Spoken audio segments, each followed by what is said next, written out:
And here we are with Joffie Houlton. How you doing, my friend? How you enjoying this fine Friday evening? I'm alright, brother. How are you? Yeah, all Do you good, know my what? It's man. good. It's good. Like, nice day, innit? Take the hat off, man. Let's see the pink. Let's see what's going on. Brighten my day up. Oh, okay. Right. Okay. Okay. Oh, So he's got the... we're still in Rose at the minute. So Okay. we're still in Rose at the minute. We're still there at the minute. They'll probably come out tonight and then maybe re-dye it, maybe go green and pink, but definitely staying pink. It's got to be pink. Oh, is that exclusive on the podcast? The next colours. Love to see it. Do Media exclusive. you know what? Literally, it probably will be like it's a media exclusive. I reckon either this weekend or next weekend, green and pink down the middle, something like that. Surprisingly, like Bellator colours or something like this, just sort of for the sake of like home advantage sort of thing.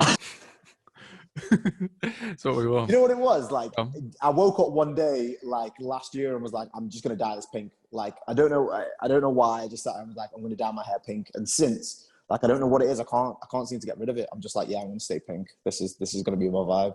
Maybe it's like an emotional thing. Maybe it's like a spiritual connection. Maybe it's deeper than, just the sort of, who knows? Maybe it's something on the outside. I reckon, it's probably pretty deep. Like for me, I know, like last year, the point where I was doing it, I was struggling personally quite a bit. But then, you wake up and everything just kind of feels better one day. So I was like, yeah, cool. And then I dyed it pink. It was like the rebirth, and here we are.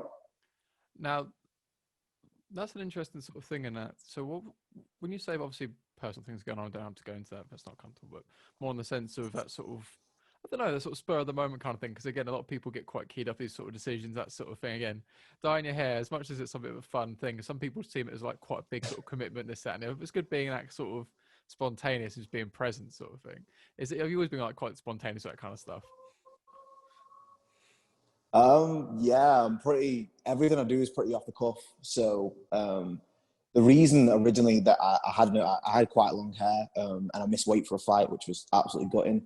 And in the process of trying to make weight, we cut my hair off, which was probably like the most emotional thing you've ever seen. It was like Samson, like it was like I just lost all my power. It was gutting. And I've been like through a lot of personal stuff in my life, and I don't need to bore everybody with that. But coming out of the other side of the depression, I kind of sat there and was like, I want to get back to myself and kind of be me again. And I was chilling and was like, yeah, I'm gonna dye this pink. And it was almost like the second I did it, I was like, I feel a million times better. Like I feel like I can carry on. Like, I wasn't trying to do something or be somebody that I wasn't.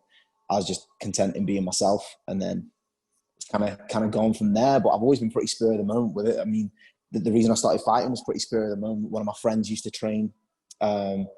He still does on and off now, but he'd been training and fought for years at the amateur level. And I've been talking a lot of smack one night when we were watching the fight, saying I could do this, I'd smash everybody. Like, you don't even know what I do to people. I'm a terror. So he said, come. And I went to my first ever training session and got beat down. And that was it. Never looked back. 3 years later, here we are. Bit of street justice. I mean, that in itself is sort of a wonderful thing. And again, this is a huge reason I wanted to get you on that sort of authenticity. Again, it's sort of, it's vibrant. I love it. Again, it's just so genuine, sort of, yeah, this is a bit of me. This is that sort of, you can feel that sort of energy. Now, interestingly enough, like your sort of style, again, very sort of grappling heavy. Again, it's a very sort of, I don't know, it's a very methodical sort of style in itself. Because again, for someone quite, spontaneous, full of life, very energetic, a very thought out sort of game plans and such, very thought out sort of, like, what's that transition like itself? So when you're in the gym, are you still this kind of, happy, enjoying the process, or is it more sort of, drill sergeant cracking on? Like, what's your sort of transition like? Look, it's like I never really. This sounds really stupid to say, but like I never really saw this going absolutely anywhere. Like I didn't see myself going. At one point, I didn't even see myself having a fight. Like I was just doing this because it seemed cool and I was enjoying it. And then I started jiu-jitsu at like the local place near me. And I just remember like the first time I ever went in, they were doing no-gi triangles. And I was like, this is crazy, because when I used to watch grappling UFC, I was like, these guys just hammering each other on the ground, and they just like, he's so strong because he's keeping him down. And I'm like, oh no, it's technique. Like, oh my God, it's technique. He's doing something functional to get to a position. And I really like anything I do in my life, like for as spontaneous as I am. And like, some people see me as quite outgoing. A lot of the things I do are quite methodical thought processes. So like I do kind of like to, if I can piece something together bit by bit, I think that's why jiu-jitsu always really got me, because I can look at it and just go bit by bit and, tack things on. And then before you know it, you're working into whole systems of things. But in the gym, it's kind of the same thing for me. I'm never going to be like, I know it myself, I'm not a world beater. Like I'm still 3 years deep in the game. I don't go out here saying I'm amazing, but I am a hard worker. I just want to learn. So I guess that kind of plays into it, that, it's quite, I wouldn't say it's toned down, but it's quite quiet in the gym a lot of the time for me anyway. I mean, this is kind of the beauty of it, though, because again, you need that kind of happy medium. Because again, if you're there talking all the time, you're not listening, and in the same breath, you're trying to be more methodical, trying to understand it, but not go overkill. And again, when it comes to development, that's a huge thing. Like, as much as everyone wants to be loud and delusional about how they're the best in the world, you need to have that realism that, okay, there's a way to go here. I'm not going to stay where I am thinking I'm already there. And it's really good to sort of hear that sort of genuine kind of, understanding the situation you're in. And with that being said then, so when it comes to your, say, sparring, for example, how thought out is your sort of approach to that? Is it a case of sort of, you've got your general preference of stuff you're going to go for from like a macro level, like take them down, clinch up, or is it a case of specific techniques, like in exchange, is it quite methodical, or is it all autopilot? You see what I mean? Like, what's the usual sort of sparring like for you on the inside? For me, it kind of depends on who I'm sparring against. So I've got obviously quite a lot of really, really amazing training partners that I really enjoy working with. And I know knowing each other's games well really helps, because obviously I know what they can do well, so I know what to avoid, but also I know what they can nullify of mine. So with a lot of guys that I'll train with, like George Smith, for example, I know for a fact I'm not going to take him down, but I know he's a good striker. So it's a really great opportunity for me to see where my striking's at and improve that. Can I get on my jab? Can I start landing shots to the body? Can I start moving my head and getting off center and, really starting to land and create my own shots and looks? And can I get out of dodge when, things are going wrong? I train up in Manchester, but I live in Stoke-on-Trent. So I've got guys that I train with in Stoke-on-Trent, like Ashley Reese and a couple of other pros as well. So if I'm training with Ash, for example, I know that he's going to want to push the pace on me constantly. So I have to stay very, very long. I can't let him get inside, because he's going to start ripping shots to my body and then look to take me down. So I know that I've got to stay away from walls, because then I know I'm going to be able to fire my sport. I think for me, it's just about, I kind of look at the person that I'm working with and piece together what they're going to try and do well, and then see what I can do against that. Because, ultimately, you never really know what anybody's going to throw at you in a fight, because it's a fight. And I would hate to go in there and think, I do go in, obviously, with the game plan of like, I'm going to grapple this person, or I'm going to do X, Y, and Z. But I'd hate to go in there and go like, okay, I'm exclusively going to grapple, because if that doesn't go my way, then I'm kind of in a bit of a pickle. So seeing different looks from people really helps. And so for me, it's just about defending what they're going to do. Well, again, this is where this gets even more interesting, the sort of way you can expand on this. Because even when you're actual sparring in itself, again, you're going against people who are known for their striking, and you like prioritize that kind of thing. And again, it's more, there's different ways of approaching. Some people go for their opponent's weaknesses. Some people go for their own strength. Sometimes it all nice sort of Venn diagram and happy days. And again, it depends on loads of different scenarios. So it's good to see you're mixing that up. Now, with that being said, then, are you going like outhouse to sparring quite a lot of the time, or is it all familiar faces? Like, what's your preference in that side of things? So say you've got a camp coming up. Are you going to try and find a guy with a similar style to your opponent, or just mix up as much as you can? What's your approach in that side of things? I firmly believe I'm in the best gym in the country. I firmly believe that. Like, you're not going to change my mind. Like, SPG Manchester have done absolute worlds for me. The traveling's not always easy, and it does get quite expensive. But I'm in the best team in the country. I don't need to leave my gym to go anywhere. I've got everything I need in that gym. It's up to me to then put everything together. I've got the best coach in the country, Matt Inman. Like, there's not really any arguing that. If it's not Matt, it's somebody else from SPG. It's probably going to be Alex. So for me, I know that I've got amazing training partners and amazing coaches. I don't need to often go out. Obviously, I train in my hometown in Stoke-on-Trent as well. There's a couple of us around here, and obviously Ashley fights in Bellator anyway, so I'm always going to get good work with him. But for me, I do pop to. I won't make out like I don't pop to other gyms, but when it comes to camp, like my be-all and end-all is SPG. That I'm going to be there for everything I can be. I mean, you've only got a variety of bodies over there as well. And it mainly came from the point, not so much of quality, but more variety. Because again, like you're saying there, you're familiar with the sort of styles, you're familiar with the game plans as such, you're familiar with how the round's going to go to a rough sort of degree. Again, you sort of get anomalies, but you get the gist of it. Whereas it's more of the almost competition sort of practice in the sense like an open mat. Okay, you don't really know who this is, just feel them out, see this, that, and the other. Yeah. So it's more from that point of view. And again, when it comes to the traveling, again, everyone knows you've got to travel when it comes to these sort of quality, and it's good to hear you found some of your that sort of confidence in as well. I mean, the fighters they produce, and you can't really argue with it. Now, with that being said, then, are you sparring a No. variety of guys, different weights and stuff? Is it all your sort of size guys? Like, do you like to mix up quite a bit stylistically in that kind of way, or is it more just see how you feel in the day in that sense?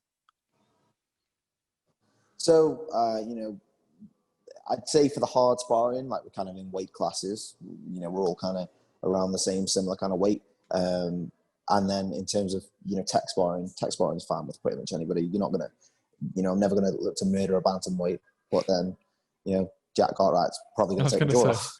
So, like, I'm not going to look to start trying to smash him, but he could take my jaw off. I'm not going to, that guy has amazing power. So that's, we've got a really good variety in selection, like you said. I think the quality's there. It's just about all of us piecing it together ourselves and seeing what we can do.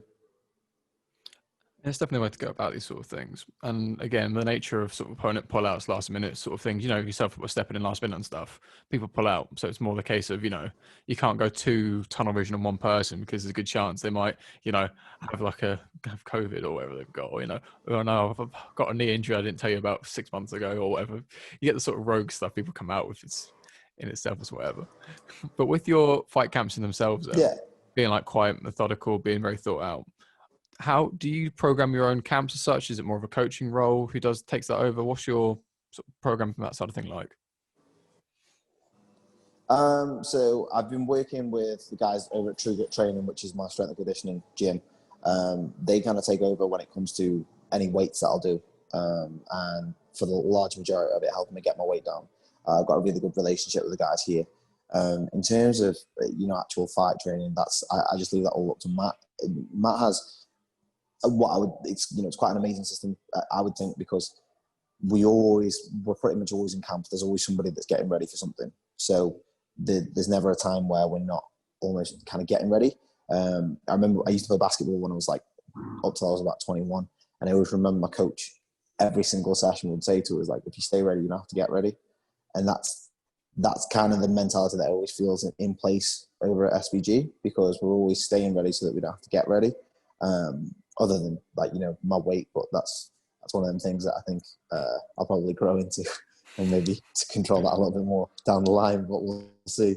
But yeah, like it's, we're always trying to learn and develop ourselves, and that's one thing that, is probably the thing that really drew me to them, because we were trying to learn and develop, and that's, there isn't much more you can do for that. If you're constantly learning and constantly developing, then what more could you be really doing?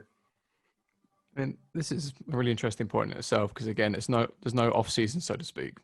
And this is how, I don't know, you see this people who sort of progress and everything else. You get people who sort of get fat outside of camp and then come back in for the fight just to lose the weight, and the whole camp spent doing that. It's just sort of this guy, But the diet, but your training still has a difference. The diet's whatever. You got to enjoy yourself. You got to live your life. There's a world outside the gym, believe it or not. It expands further than Manchester, but we'll get to that later. That's fine. It's more so when it comes to your learning and your development. How do you like to learn things? Again, being quite methodical, quite thought out. Is it very much A to B to C? You quite need to know every intricate detail of stuff. Is it just rep things out sort of monotonously and sort of fill in the gaps? How do you like to learn? Say new techniques, say drilling. I don't know. Kimuras from side. Like, what's your input from that? I really like fine details of stuff. So if you'll show me a very, very small detail change, that'll really stick in my mind. So if there's something little that I can do that'll make it more efficient, and like efficiency has always been like a really big thing for me, like work smarter, not harder.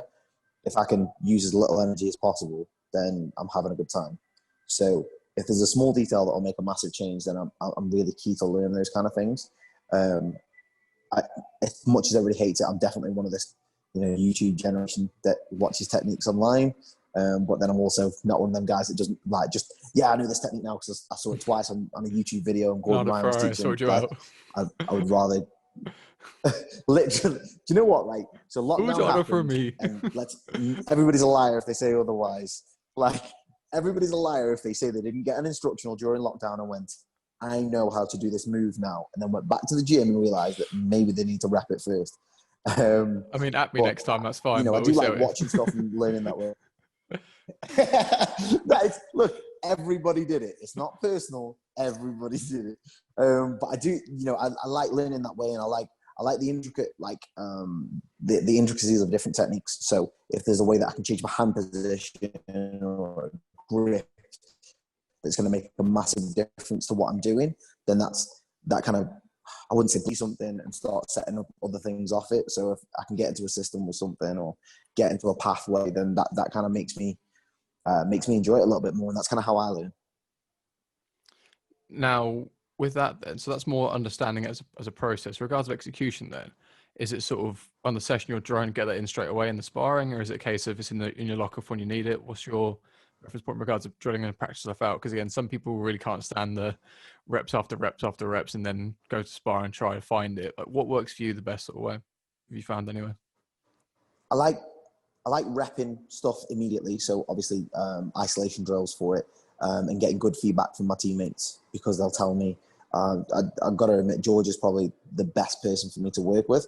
Like, he might be an absolute murderer, but every time that I work with him, he'll give me the feedback on where the pressures are, where the pressure was incorrect, if it's wrong, if it's right. And I like that kind of feedback. I tend to, you know, if I can see in live rolling and live sparring after that, then yeah, sure, we'll attempt it. But obviously, if it's the same day, I kind of have an idea that people are going to be wary of this technique. So that's when looking at the next step after that kind of comes in for me. But personally, if I can remember it, then I like to think that I'll use it at the right time. I remember I finished, I think it was my second to last or maybe last amateur fight.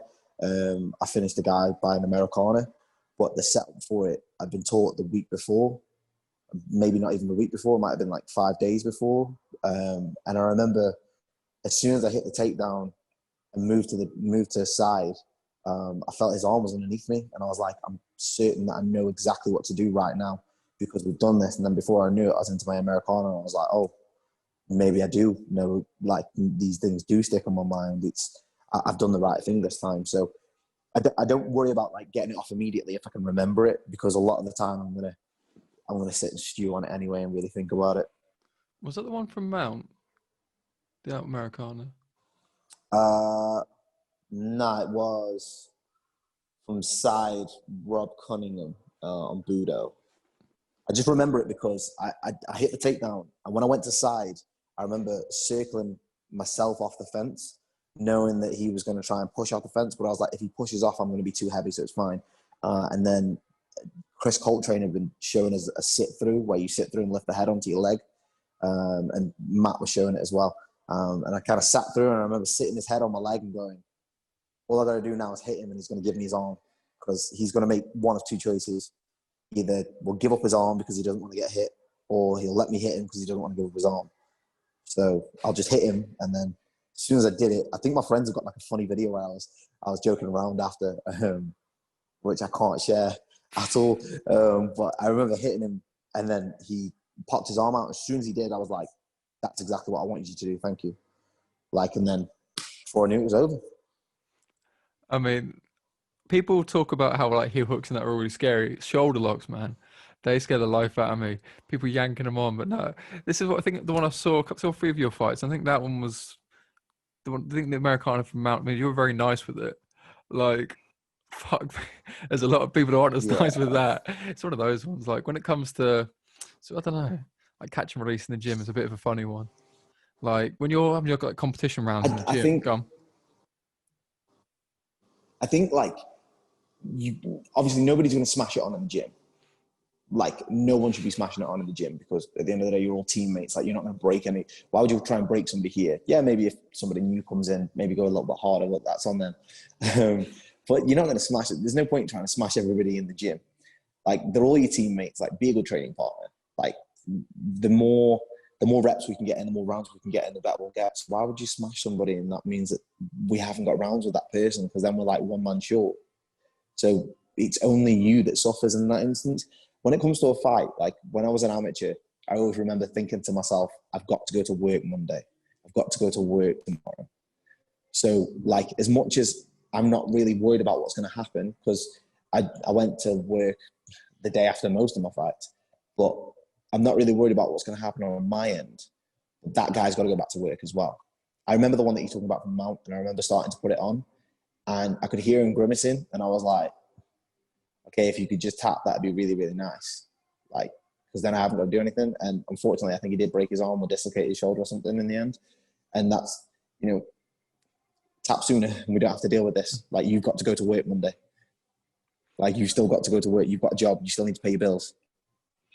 I mean, and that's sort of the argument though, isn't it? Because again, as much as you're trying to be considerate, trying to be, I don't want to hurt you, but this is what we signed up for. And then someone a lot less considerate wouldn't give you the chance to tap in this, that, and the other. So again, it's understanding that. I like the sort of distinction that, if someone new comes in and they try and, do what they've got to do, sometimes you've got to push back. That's not the conversation. That's you get people like that. Interesting. I think it's the level of intensity that you come with. Like, if you come with the right level of intensity, then yeah, it's fine. But you can get into a really dominant position and you can get a submission on and know that you've got the submission and have a tight hold on it so that they can't do anything. And once they recognize they can't do anything, yeah, cool, let it go. Just move on. You're in the gym, you're training. Like, yeah, if it's a fight, if you've got to break it, break it. If you've got someone like Justin Gaethje that's not going to tap, probably just put him unconscious instead. I mean, so what did you think to the Khabib fight? Because I've got some, like, who was it? The guy on my MMA show, we've got a conspiracy that the whole thing was fixed. It goes on a bit of a mad one. What did you think to the fight? So I'll be honest, I thought Gaethje was going to do a lot better. I was sat with all of my closest friends who was watching. I think Khabib had obviously he had a clear game plan. I remember the commentator saying that them leg kicks are getting at him, and I remember Gaethje going back to this corner after the first, and his coach Trevor Whitman is like, "Yeah, keep going to the leg kicks, 8 more." And I was like, probably don't go to the leg kicks. And then obviously you see that Khabib eats like 2 or 3 to get the timing of it, and then really hits that low single. Wasn't even like it was like literally a low single. It wasn't even an ankle pick. It's like just super low single. And he knows that's coming because of the leg kicks. So when he takes the damage, that's when he's going to get in there. I think it was, tactically from Khabib, like, obviously best in the world at the moment. Wouldn't necessarily say GOAT. Like, for me, John Jones has still got that GOAT position. That's just a personal thing. Like, I'm happy to overlook the PED use. I'm happy to overlook all the bullshit you did outside the cage, because ultimately you did it outside of the cage. And I'm not too fussy about what you did outside the cage, what you do in it. At the Pico. But yeah, I don't care about no Pico ground. Yeah, it's like a grain of salt inside a swimming pool. But yeah, like I thought the fight was really, really good myself. I think Gaethje's game plan didn't really go as he expected. I don't think he saw the level of wrestling that Khabib had, and I think, to me, Khabib's looked the best he ever did there.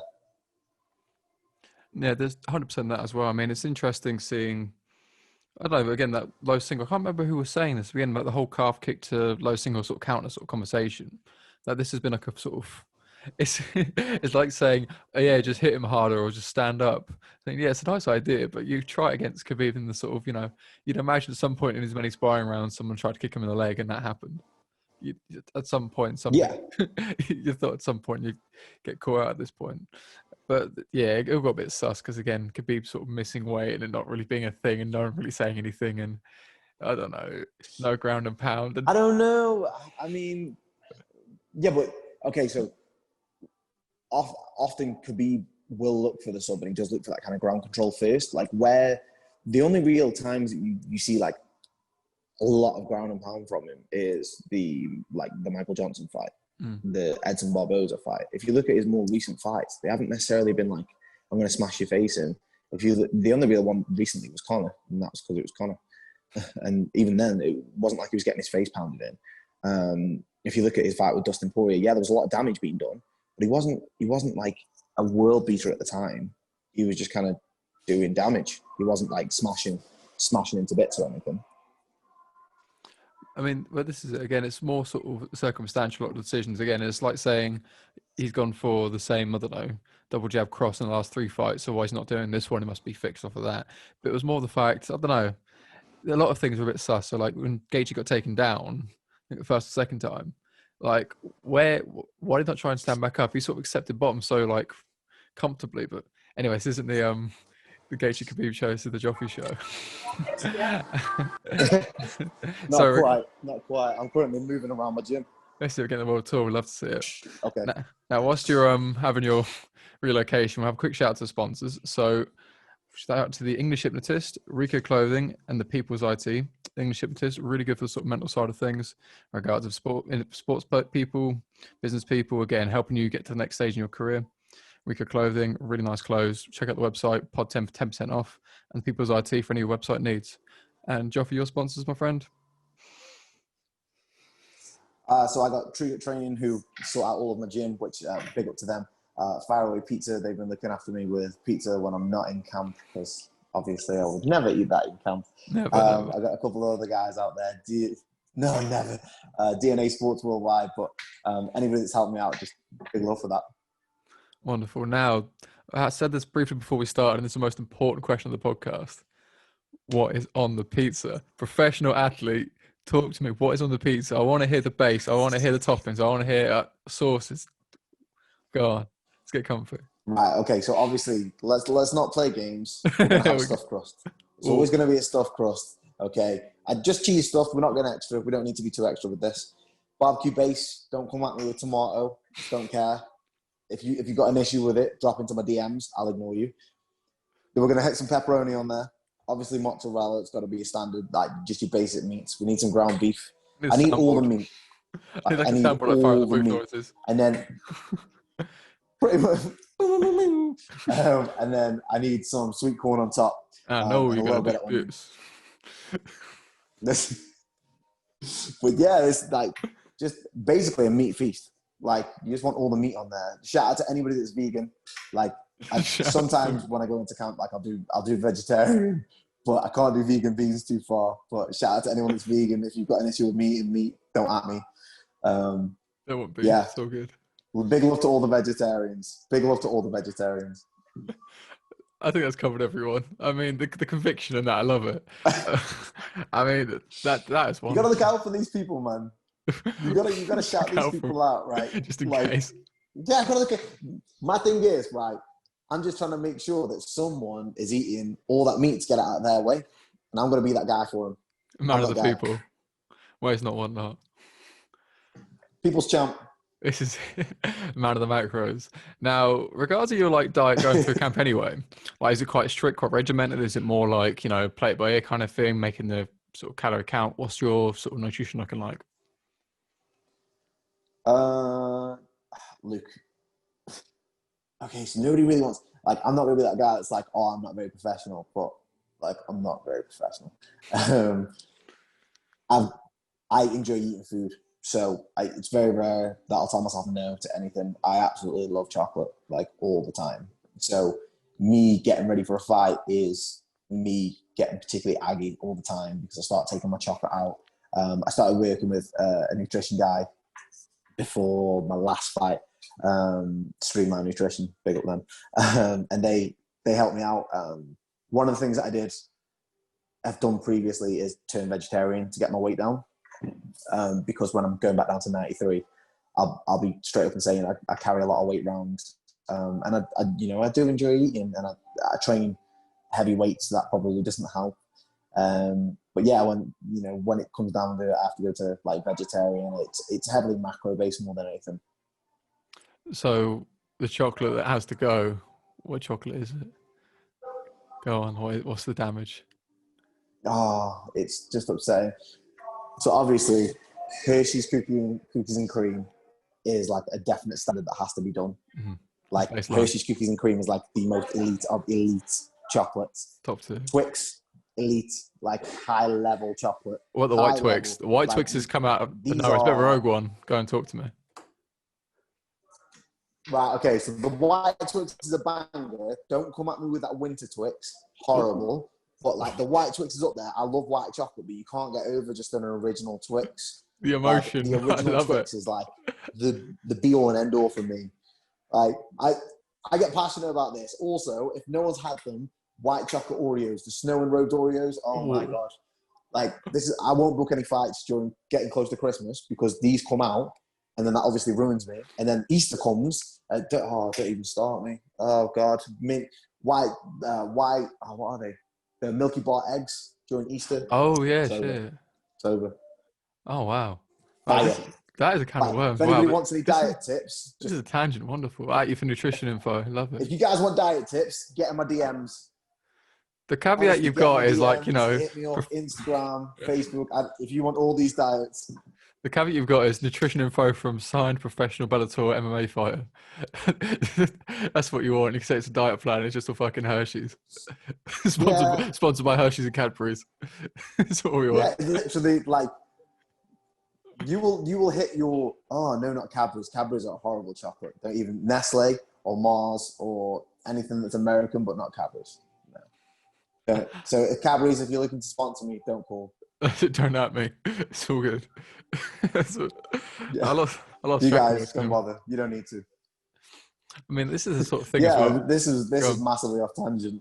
I mean, it's wonderful. I mean, to be fair, this is massively off tangent. I don't know where we were going. I love it. It's just more like general get to know you than it's anything else. It's not like, anything don't be specific, but let's have some fun.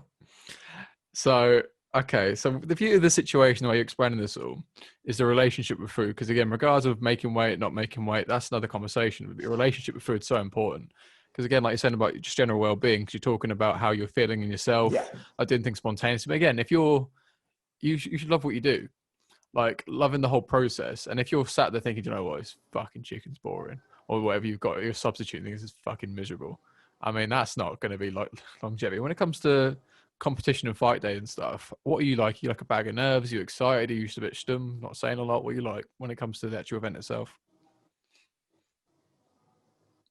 I don't know. Like, so my last fight is the first time I've ever really felt like I wasn't 100% me. Everything's usually pretty calm. I kind of live my life the same way every single time. Like every time I fight, I pretty much, last time I wasn't here, so it was different. But I get up in the morning, I go say hi to my mother, like, have a coffee with her, wish her the best, tell her I'll be fine, I'll call her when I'm done, go to wherever I'm going, maybe listen to my music, obviously listen to my music in the car, maybe bring my friends, see what they're doing, see if anybody's meeting me after, who wants to hang out. I try not to, sports different for me, so I started competing in different sports when I was like 15, 16, and I was like morbidly obese at 15, and I don't mean like morbidly like, ooh, I was a little bit chubby, and I was like 22 stone. Like I was like Who's Heffalump movie. I was massive. And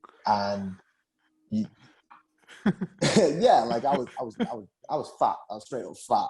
And I've got no shame saying it. Like it's one of those things. It's why, I kind of cherish my relationship with food now, because I understand that I did a lot of work to get myself down in weight. I understand that I've had negative relationships with food, and I have a somewhat, and I don't say somewhat, like I don't say ultimately positive, but a somewhat positive relationship with food now. I understand it in a different way than I used to, and that's been really important for my development. But I kind of keep it the same when I'm competing as I used to. When I used to play basketball, it was really, really chill. When I used to cycle, it was really, really chill. American football is really, really chill. This is the same. I mean, the only difference is someone's going to hit me in the face. But like, newsflash, I get hit in the face every day because I train. So it doesn't really matter. Like, this guy's going to hit me probably as hard as George does when we spar. Most guys, I don't even think have got that kind of power. So it is what it is. Like, just for me, it's just more about staying relaxed and keeping my mind right. Like, I always, I want to keep a grip on my mind, not worry about my mind being on my grip, if that makes sense. Oh, definitely. And again, it's interesting the way you're sort of describing that. So do you see it as a fight or a competition then? Because again, you're saying it very much like in the same sort of vein that you're a similar kind of, I don't know, day sort of style. Again, you're trying to relax, try and, plan afterwards, just not be present in the moment as such, but try and, okay, I've got a lot of energy. Let's try and, ride this out. So again, is it more a competition or a fight itself to you? Like, or do you take this as opposed to a normal sort of match, like another sort of sport? It's about the same, really, isn't it? It's just competition. Like, I understand the process that it is a fight. So that's not me saying that I'm treating it as, it's just every other day at the office and it's just a game or whatever. Because it's not a game, like there's actual consequences to this. There's much larger consequences to this than if I lost a basketball game by 2 points. Like, that's fine. I can lose a basketball game by 2 points. That's not a problem.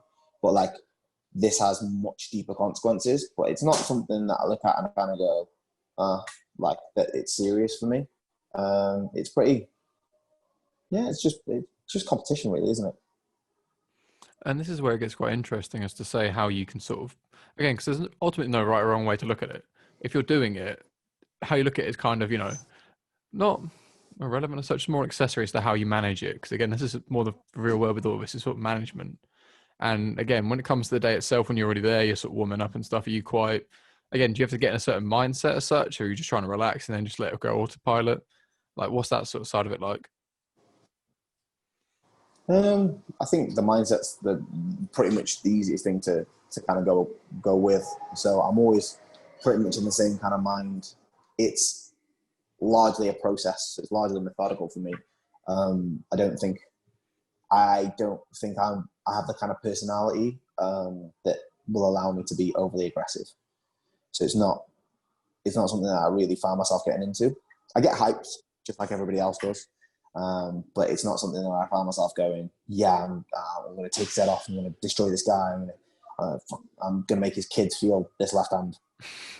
I don't get guys like that. It's just weird to me. So I'm just kind of going through the motions in my mind. This is what, often there'll be a game plan in place anyway. So this is what we're going to do. So let's just drill the movements. And then sometimes if I'm feeling really weird, I might watch somebody who's done a similar game plan or does similar movements just to kind of drill that a little bit further into my mind. But that's kind of it for me. It's just every day, isn't it? I mean, this is where I find this really interesting, as to say, it's not so much you're staying genuine to you, but also knowing it's a fight you've got to sort of switch on to an extent, but also being in your own skin and being you. Because again, if you start talking shit, saying how are you going to, be sort of mean mugging, it's not genuine. It's not coming from the right sort of place. And it's interesting sort of seeing it more from that kind of, okay, matter of fact, I'm going to try and make sure I'm implementing my game plan with confidence, conviction, make sure I get that side of things sorted. And like, again, it's just an interesting one as a whole. Because, it's a fucking horrible process. It's stressful. It's this, that, and the other. But then afterwards, it's like, I can't wait to do it again. I don't really know why, because 20 minutes ago, I fucking hated this. So it's just all up in the air. Like, what's your, like, after... Oh, mate, you go. I think Darren Till had it right. Darren Till was speaking about when he was nervous about walking out and wanted to fake his injury.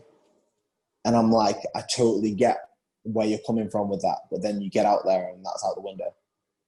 And like, I understand that moment of being like, actually, maybe I don't want to do this.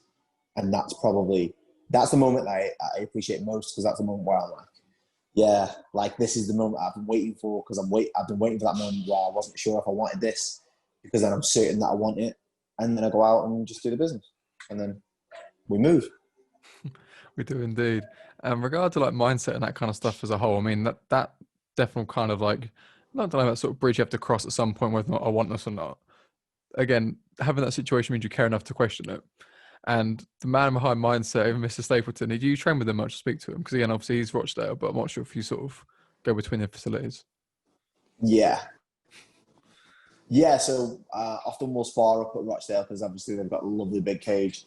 But yeah, Stapes is like Mr. Mindset, and I think he's probably one of the people that I enjoy speaking to most. Him and Alex outside of our gym, like understanding that, he just really understands it, like he understands the whole mindset game. And I think it's a massive part of this that a lot of people overlook, and that's in sport as a whole. It's good to see there's a lot more organizations out there for young athletes at the minute, which is amazing to see. I saw there was a football that sadly passed the other day, committed suicide after getting cut, and I can't stress enough how like there needs to be more things in place, especially after lockdown. But like for sport and young athletes, I mean, there's a couple of organisations. One that I'm actually really keen to work with that are just doing massive things for young minds in sports at the minute. And I think it's, I'm not saying I've had it the worst, but I haven't always had the best mental health, and I think it's a really, really big thing that people need to work on. And we spend however many hours a week training our bodies, and not a lot training our mind. Now, with that being said, then again, it's a very interesting sort of conversation, and where obviously it gets quite heavy is you can almost see the place that person would have been in. And again, obviously not without the disrespect of knowing, I don't know this person, I know the situation, as in like more details than that, but more in the sense of you get so set on this one career trajectory, everything's there, and the opportunity sort of goes. It's very much like you can almost empathize the sense. Imagine your whole world just sort of come crashing down, and then what? And this is where I feel a lot for the fighters. And it's very important, people like yourself being quite open about this side of things, because again, people who get cut from the UFC, people who get cut from whatever else, people lose their fights, is them being able to, pick themselves back up and be able to appreciate there is more to life than this. And like after your last fight, obviously coming up short, how was your head with that kind of thing in itself? Because again, it's a very, it's your career, and as much as you've got your health now, thankfully, but it's just one of those situations. How did you take the actual loss itself after the fact? Amazing. I've never taken anything better in my life. I've never taken anything better in my life. I was back in the gym the next night, and got back to work the following Monday. I lost like 10 pounds in the first week because I was like, it's time to get the weight off. We're going back down to 93. I'll be dead honest in saying, I had a tournament for a contract at Bellator last year. Didn't came up short to the eventual winner, Luke Trainer. Big up to him. He's like obviously doing bits in Bellator now. And yeah, like that was kind of coming at the tail end of me already having a bad time. I'd been on antidepressants at that stage already, and I'm quite open in saying that. And I had a really, really bad reaction to that because I think I kind of, like you said, we pin all our hopes and dreams on these outcomes, and then when we don't get it, we don't know how to react. I'd already had my whole emotional dealings and was already on antidepressants at that stage, and I'm super open about talking about it. And just whilst I do say it, if anyone needs anyone to talk to, I don't care what time of day it is. I don't care if it's fucking, I shouldn't swear, sorry. I don't care if it's like 1 PM or 1 AM. Drop me a message. I will reply to you. If I don't reply immediately, I'll reply as soon as I wake up. If you want me to ring you, send me your number. I'll ring you immediately. As soon as I can speak to you. Because like no one should suffer alone, but that's off on a tangent.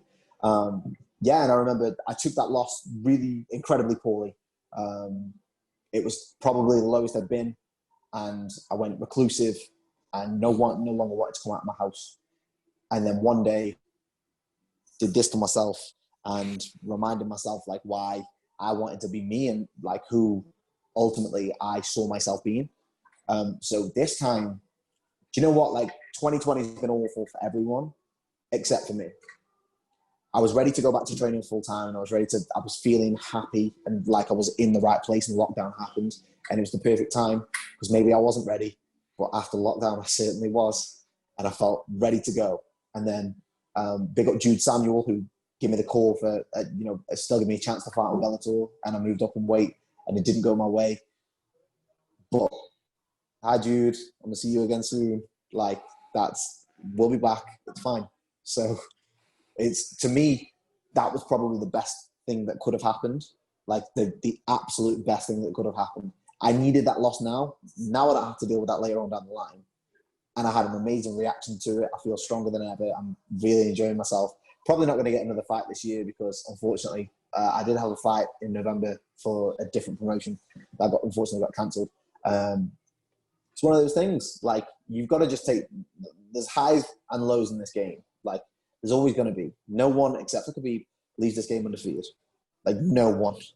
And even then, you don't leave unscathed no matter what happens. So take it in stride. Like, we understand what comes with this. This is part of the process. And I think for me, playing sport younger, when I was like 15, helped me understand that, because there was no real consequences to me losing a basketball game. And there's no real consequences to me losing a fight. So I just need to understand that. If I can understand that it's all competition, then there's no real consequences to anything that I'm doing. Other than not getting paid, but that's cross that bridge another day. I mean, I don't have words for that. That was amazing. I love the energy behind all the passion and enthusiasm. Again, that's a place of authenticity as well. And a very key point with this is everything you've just said comes from a place of experience. And this is the biggest difference when it comes to people regurgitating quotes they see on Instagram and this, that, and the other. It's without the sort of experience, that knowledge and wisdom, it's just, a quote. And it's a whole thing about when you hit rock bottom, when you get to these sort of lows in yourself, you sort of know how far you can still be pushed and still be able to sort of push back and everything else. And are you familiar with I've said this book quite a bit on the podcast, is Lost Connections by Johan Hari. And it's essentially about the sort of divide between, when it comes to antidepressants and that kind of thing, and like anxiety, depression, outside of the chemical side of things, it's a lot about how your environment affects this sort of stuff, like your depression and anxiety reaction to the sort of stimulus you're surrounded by. And it's interesting how the transition in your perspective on your career and everything else, you're then, I guess, exerting this kind of, these things are okay. Like, this is the same Joffie who had the same reaction to the previous fight, and he's, come back, he's happy, he's living the life against the same person. But again, you change your environment, the way you're perceiving these things. Oop, voice crack, don't worry about that, it's fine. No one saw that. But here we are. It's so important, again, to have these sort of real conversations. And no, it's very kind of you to say about people being able to reach out to yourself. Now, when it comes to that side of the... I don't think... Go on, mate. I don't think the reactions... I think the reactions were the same. So, like, the more I think about it, I think the reactions were the same. I was a little bit down, whatever. The difference was, this time I kind of sat there and went, but it's not like nothing's changed. So a year ago when I fought for a contract with Bellator, I thought it was all over and I was never going to make it to Bellator and I'm never going to make it as a fighter. And oh my God, this is the worst thing ever. I'm on super, super low right now. And now there's a chemical imbalance in my brain that I can't deal with. So I'm going to take these little pills that help me, but maybe they don't. And I remember speaking to somebody and they described it perfectly. It's like super vanilla. It's like as bland as it comes. And the main thing that made me change my perspective is I spoke to a close friend of mine and he said, take some money out of your bank account, take like £50, go to the shop, buy like £40 worth of food, and then go to McDonald's and get 10 hot coffees. And just drive around, go speak to some homeless people, and just see how you feel when you're finished. And I'm like, I've got all this opportunity in front of me, and I'm upset over this. So, when I eventually weaned myself off and, got myself back on the right track, this time I lost, and I'm sitting there like, be yourself. Like, I just want to be me. I'm still happy. Like, I'm fine. I had to ring my nephew who's upset that I lost and explain to him that it's fine. I'm like, there's bigger things out there than me just losing a fight. Like, I've got an 11-year-old on the phone crying because he's upset that I've lost and he's worried that I'm hurt. I'm absolutely fine. Don't stress. I'm all good. I'm still me. I'm still going to be me tomorrow. So what? Like, 2020 is great. I still made it to Bellator. Like, what was last year? What were we talking about? What was that? I mean, again, there's so much in this. It's wonderful. Like, the irony in that situation about your nephew comforting you is the fact you have a nephew who cares that much about you and gets that much invested in what you're doing. That is such a beautiful thing in itself. And you take the event and everything else, and that appreciation for the world around you is something you can't teach. It's something you have to really experience yourself. And it's so, I don't know, it's really refreshing to hear that sort of side of things. 100%. And 100%. Like, the first thing I did outside the cage was I got my phone and was like, I need to call. Like, so I remember I got my phone and I was trying to FaceTime my mom because I knew my mom was with my nephew. So I'm like, I need to FaceTime her. I'm like, she's like, you okay? Is everything all right? Like, I got a million messages. Everybody's trying to speak to me. I don't care. Mom needs to know I'm okay. Tell mom that I'm okay. I'm like, put him on the phone. She's like, he doesn't want to talk because he's crying. I'm like, put him on the phone. He needs to know I'm okay. It's fine. We'll be back. I'll be back tomorrow. We're going to do the same thing. We're going to sit down, eat some donuts. We're going to have a good day. So don't worry about the rest of it because we're going to be fine. That's just breakfast. Love it. Yeah, that's just breakfast. That's the first one anyway. I mean, regards to like this sort of side, again, you're saying about your friend giving you that reference point with sort of homeless sort of people to, again, be grateful for the situation you're in. Who's giving you the rest of the sort of support regards of, I know your mental health, way to deal with these things, perspective, this kind of stuff? Because again, it's a very personal journey, and I really appreciate your openness with talking about this kind of stuff. But like, more of the understanding side, because again, when it comes to again, you described it perfectly with this sort of vanilla sort of indifference. Again, it's not, you're not, when people talk about depression, I think it's, you're wallowing and you're sad. No, it's just a shrug, and it's just excessive, and it gets, again, it's It's just, what is this? Exactly. So And it's regardless of heavy your sort of for no support, reason. sorry, but Depression is just super heavy for no reason. Like, it's just super, super heavy for no reason. And like, I can't sit there and go, this made me sad, or this made me sad, or this made me sad. Like, I just am. And it's when it goes from being this one thing is an issue to it's a state of being. That's when it became a problem for me. It went from being this thing over here upset me, a very small amount, to I am upset a large amount and all of the time. And that's when I understood that it was the difference between, being depressed and being a bit sad. in regards of the guidance side of things, again, cliches you'll hear a lot about, to go for a run, this, that, and the other, and you'll be all right. Just try and smile and make you happy. Like, what did you felt really gave you that sort of guidance towards the way you went and the way of perceiving these things? Was it friends? Was it counselling? Was it reading? Was it just your own sort of internal kind of understanding, family? What was the reference point for you to really start, I don't know, refocusing your sort of priorities and these sort of things, other than your friend obviously having a situation? I've got an amazing support network of friends, and a really, really good family. And I remember I'd broken up with the person I was seeing at the time, and I used to sit outside of this gym, the gym I'm in right now, particularly anxious and unable to come inside, but not able to tell you why, but I couldn't make it through the door. So I'd sit outside the gym in my car and then drive off. And it's probably why I've got such a big connection with everybody here, because the few times I've sat outside and not been able to edge myself in, they'll come to the car and be like, why don't you just come inside? And that was always my mentality. Like, if you don't want to do something, well, maybe just get dressed. And then if you can get dressed, well, just go downstairs. And if you can get downstairs, maybe just go to your car. And then if you can get to your car, just drive to the place you're going. And if you get outside the door and you still don't want to go in, maybe just look in the door. And then if you can get through the door and you still don't want to train, get changed. And if you still don't want to train when you changed, put your stuff in the bag, go home. You made it all this way and you still didn't want to do it, then I'm okay with that. But like, there'll be you can't half-hearted effort it. You still got to put in the effort to do that. So for me, I think the biggest change was like my support network and my friends, and everybody that I'm close with, and being able to actually say, look, I really feel I'm not in a very good place at the moment. I remember the first person I told was my best friend, Kubalai, and he was like, you're going to be okay. We don't know, like, whatever you need, we've got it.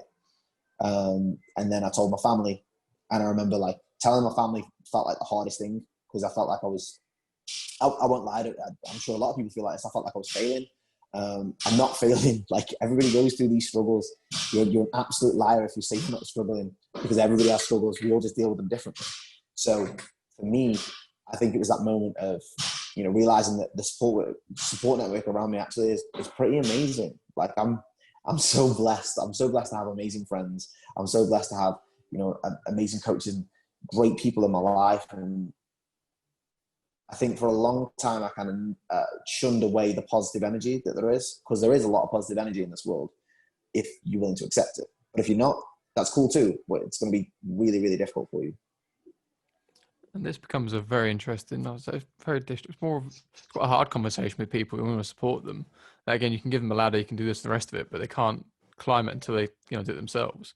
And it's this whole sort of idea that, again, giving them that support network, giving them that kind of, platform to really be helped. It's a very hard one when they don't want to take that step. And again, I like the way you're sort of saying, okay, whether or not you can face it or not, sort of step by step, trying to at least get some momentum going and everything else again, because these situations are the reason these conversations get quite so tricky, because again, it's so niche, so specific to the individual.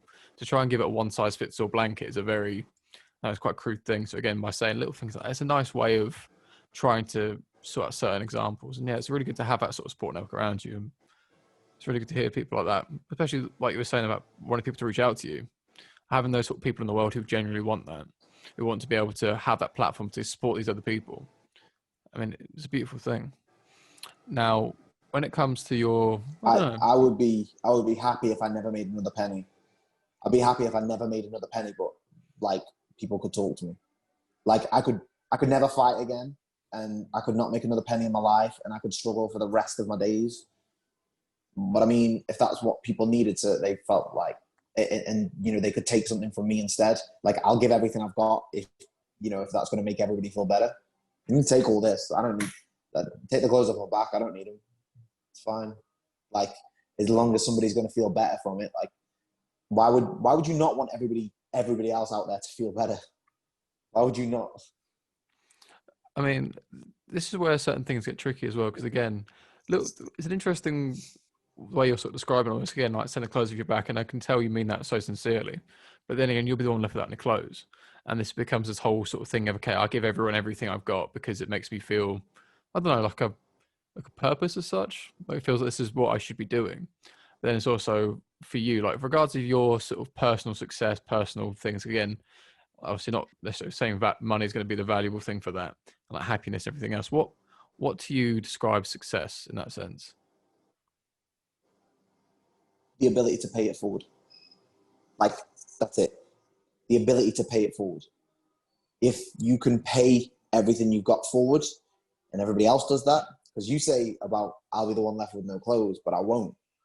Because if I give up these clothes now, somebody will give like 5 other people.